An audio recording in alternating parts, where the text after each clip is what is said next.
Day 2 in Kollimalai. இந்த வியூக்காகவே எத்தனை தடவைனா Kollimalai visit பண்ணலாம்.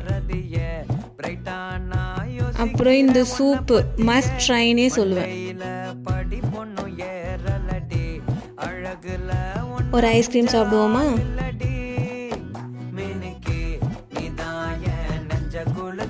நல்லா இருக்குல்ல இந்த clip?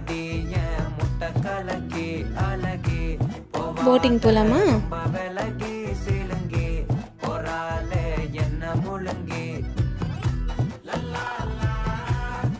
Kollimalai famous spices purchase பண்ணலாமா?